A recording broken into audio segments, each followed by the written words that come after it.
যোগীঘোপাৰ চলন্তাপাৰাৰ এটা পথে জলাকলা খুৱাইছে গাঁওবাসীক। পথটোৰ দুৰৱস্থাৰ বাবে দুৰ্ভোগ ভুগিছে গাঁওবাসীয়ে। এজাক বৰষুণতে বোকা পানীৰে উপচি পৰে পথছোৱা। বোকাময় পথটোৰে যাতায়াতৰ ক্ষেত্ৰত চৰম দুৰ্ভোগ ভুগিছে ৰাইজে। পথটো মেৰামতিৰ বাবে জনপ্ৰতিনিধিক আহ্বান জনাইছিল ৰাইজে। বিধ্বস্ত পথটো মেৰামতিৰ ব্যৱস্থা নকৰিলে বিভাগীয় কৰ্তৃপক্ষ তথা জনপ্ৰতিনিধিয়ে আৰু পথটো শীঘ্ৰে মেৰামতি কৰিবলৈ আহ্বান জনাইছে স্থানীয় ৰাইজে। ব্যক্তিগতভাৱে মই বাৰম্বাৰ স্থানীয় বিধায়ক, সাংসদ, জিলায়ুক্ত, ডেভেলপমেণ্ট বিষয়াক বাৰম্বাৰ জনোৱা হৈছে, লিখিত অলিখিতভাৱে হাজাৰ হাজাৰ বাৰ জনোৱা হৈছে। তেওঁলোকে ৰাস্তাটো এতিয়ালৈকে নিৰ্মাণ নকৰিলে। বিশেষকৈ স্থানীয় যিগৰাকী বিধায়ক আছিলে প্ৰদীপ চৰকাৰ, তেওঁক মই ব্যক্তিগতভাৱে বাৰম্বাৰ জনাইছোঁ। তেখেতে কৰিম বুলি কওঁতে তেওঁ কাৰ্যকাল উকলি গ'ল। এইবেলি আমি দাবী জনাইছোঁ যে ৰাস্তাটো যিহেতু হাজাৰ হাজাৰ মানুহ অহা যোৱা কৰে ৰাস্তাৰে, ইয়াতে ছাত্ৰ ছাত্ৰী ৰাতিপুৱা যেতিয়া যায় তেতিয়া আমি দাঙি কলাত লৈ পেলাই পাকা ৰাস্তা দি আহিব লাগে। এই ৰাস্তাখিনি যদি নিৰ্মাণ নকৰে, এই ছাত্ৰ ছাত্ৰীখিনিৰ মানে খুব অসুবিধা হৈ আছে বা স্থানীয় মানুহখিনি অসুবিধা হৈ আছে। যাতায়াতৰ একদম অনুপযোগী ৰাস্তা। চাওক আপোনালোকে, ইয়াতে এককাললৈকে পানী হয় যেতিয়া বৰষুণ দিয়ে, কিন্তু কোনো কাৰণতে ইয়াত মানুহ অহা যোৱা কৰিব নোৱাৰে। কিন্তু দাবী জনাইছোঁ অতি শীঘ্ৰে ৰাস্তাটো কৰি দিয়ে। বাৰম্বাৰ ক'বলৈ আৰু ভাল নলগা হৈছে। আমাৰো এতিয়া এই বিষয় লৈ কথা কোৱাৰে ইচ্ছা নোহোৱা হৈছে। তাৰমানে ইমান বেছি মাত মাতিছোঁ, ইমান বেছি কথা কৈ আহিছোঁ এই ৰাস্তাটোৰ কাৰণে। কিন্তু ব্যক্তিগত কোনো সম্পত্তি নহয়, ৰাজহুৱা সম্পত্তি এটা ৰাস্তা এটা, তাৰ কাৰণে ইমান বাৰম্বাৰ কৰি থকাৰ পিছতো চৰকাৰ প্ৰশাসনৰ কামো হৈছে উন্নয়ন কৰা, জনসাধাৰণে কিখিনি অভাৱ অভিযোগ আছে সেইখিনি পূৰণ কৰা। কিন্তু এই ৰাস্তাটো এতিয়ালৈকে কোনো ধৰণৰ আমি দেখিবলৈ পোৱা নাই ৰাস্তাটো নিৰ্মাণ কৰা।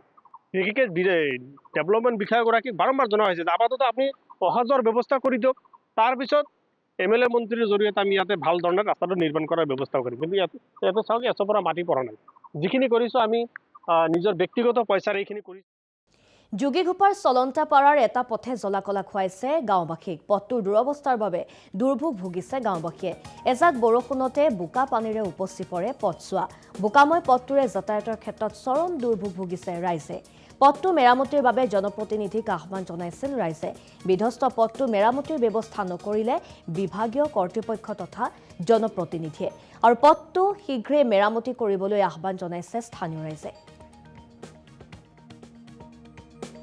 ব্যক্তিগতভাৱে মই বাৰম্বাৰ স্থানীয় বিধায়ক, সাংসদ, জিলায়ুক্ত, ডেভেলপমেণ্ট বিষয়াক বাৰম্বাৰ জনোৱা হৈছে, লিখিত অলিখিতভাৱে হাজাৰ হাজাৰ বাৰ জনোৱা হৈছে। তেওঁলোকে ৰাস্তাটো এতিয়ালৈকে নিৰ্মাণ নকৰিলে। বিশেষকৈ স্থানীয় যিগৰাকী বিধায়ক আছিলে প্ৰদীপ চৰকাৰ, তেওঁক মই ব্যক্তিগতভাৱে বাৰম্বাৰ জনাইছোঁ। তেখেতে কৰিম বুলি কওঁতে তেওঁ কাৰ্যকাল উকলি গ'ল। এইবেলি আমি দাবী জনাইছোঁ যে ৰাস্তাটো যিহেতু হাজাৰ হাজাৰ মানুহ অহা যোৱা কৰে ৰাস্তাৰে, ইয়াতে ছাত্ৰ ছাত্ৰী ৰাতিপুৱা যেতিয়া যায় তেতিয়া আমি দাঙি কলাত লৈ পেলাই পাকা ৰাস্তা দি আহিব লাগে। এই ৰাস্তাখিনি যদি নিৰ্মাণ নকৰে, এই ছাত্ৰ ছাত্ৰীখিনিৰ খুব অসুবিধা হৈ আছে বা স্থানীয় মানুহখিনি অসুবিধা হৈ আছে। যাতায়াতৰ একদম অনুপযোগী ৰাস্তা। চাওক আপোনালোকে, ইয়াতে এককাললৈকে পানী হয় যেতিয়া বৰষুণ দিয়ে, কিন্তু কোনো কাৰণতে ইয়াত মানুহ অহা যোৱা কৰিব নোৱাৰে। কিন্তু দাবী জনাইছোঁ অতি শীঘ্ৰে ৰাস্তাটো কৰি দিয়ে। বাৰম্বাৰ ক'বলৈ আৰু ভাল নলগা হৈছে। আমাৰো এতিয়া এই বিষয় লৈ কথা কোৱাৰে ইচ্ছা নোহোৱা হৈছে। তাৰমানে ইমান বেছি মাত মাতিছোঁ, ইমান বেছি কথা কৈ আহিছোঁ এই ৰাস্তাটোৰ কাৰণে। কিন্তু ব্যক্তিগত কোনো সম্পত্তি নহয়, ৰাজহুৱা সম্পত্তি এটা ৰাস্তা এটা, তাৰ কাৰণে ইমান বাৰম্বাৰ কৰি থকাৰ পিছতো চৰকাৰ প্ৰশাসনৰ কামো হৈছে উন্নয়ন কৰা, জনসাধাৰণে কিখিনি অভাৱ অভিযোগ আছে সেইখিনি পূৰণ কৰা। কিন্তু এই ৰাস্তাটো এতিয়ালৈকে কোনো ধৰণৰ আমি দেখিবলৈ পোৱা নাই ৰাস্তাটো নিৰ্মাণ কৰা। বিশেষকৈ ডেভেলপমেণ্ট বিষয়াগৰাকীক বাৰম্বাৰ জনোৱা হৈছে যে আপাতত আপুনি অহা যোৱাৰ ব্যৱস্থা কৰি দিয়ক, তাৰপিছত MLA মন্ত্ৰীৰ জৰিয়তে আমি ইয়াতে ভাল ধৰণে ৰাস্তাটো নিৰ্মাণ কৰাৰ ব্যৱস্থা কৰিম। কিন্তু ইয়াতে চাওক, এচৰ পৰা মাটি পৰা নাই। যিখিনি কৰিছোঁ আমি নিজৰ ব্যক্তিগত পইচাৰে এইখিনি কৰিছোঁ।